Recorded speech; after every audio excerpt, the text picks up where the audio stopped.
Mushroom కర్రీని గ్రేవీగా ఇలా చేసేయండి. అన్నం చపాతీ పుల్కలోకి చాలా బాగుంటుంది. తయారీ విధానం ఎలాగంటే, ముందుగా మష్రూమ్స్ బాగా నీటిలో వాష్ చేసుకున్న తర్వాత సన్నగా పొడవుగా కట్ చేసుకుని ఈ విధంగా కొద్దిగా ఉప్పు, పసుపు, కారం వేసి ముక్కలకి బాగా పట్టించాయి సైడ్కి పెట్టుకోవాలి. తర్వాత స్టవ్ ఆన్ చేసి పాన్ పెట్టి 2 చెంచాల ఆయిల్ వేసి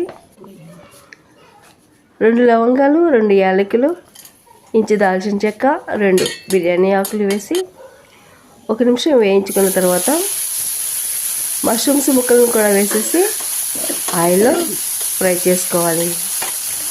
వాటర్ పూర్తిగా ఇంకిపోయినంత వరకు కుక్ చేసుకున్న తర్వాత ఈ ముక్కలను ఒక ప్లేట్లోకి తీసుకుని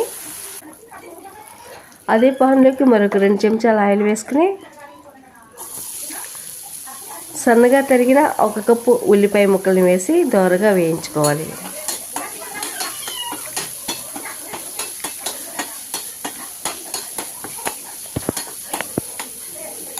ఈ విధంగా వేయించుకున్న తర్వాత పచ్చివాసన పోయేదాకా వేయించుకుని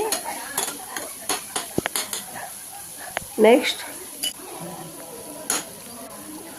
ఆనియన్స్ మగ్గడం కోసం కొద్దిగా ఉప్పు, పసుపు, కారం కూడా వేసి ధనియాల పొడి, జీలకర్ర పొడి, ఫ్రెష్ అల్లం వెల్లుల్లి పేస్ట్ కూడా వేసేసి స్పైసెస్ అన్నీ ముక్కలకి ఆనియన్స్కి పట్టేలాగా మరొకసారి బాగా వేయించుకోవాలి.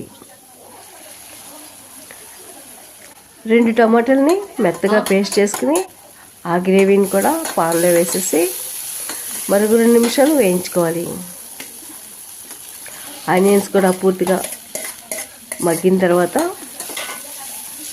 టమాటా ఆనియన్స్ బాగా మగ్గిన తర్వాత ముందుగా వేయించుకున్న మష్రూమ్స్ ముక్కలను కూడా వేసేసి కొద్దిగా వాటర్ వేసి ఒక 2-3 నిమిషాలు ఉడికించుకుంటే సరిపోతుందండి. ఎందుకంటే మష్రూమ్స్ 50% వేయించడం ద్వారా కుక్ అయిపోయాయి.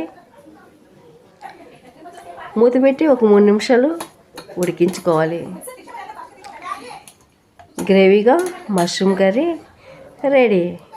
Friends, this is my new channel. Please like, subscribe.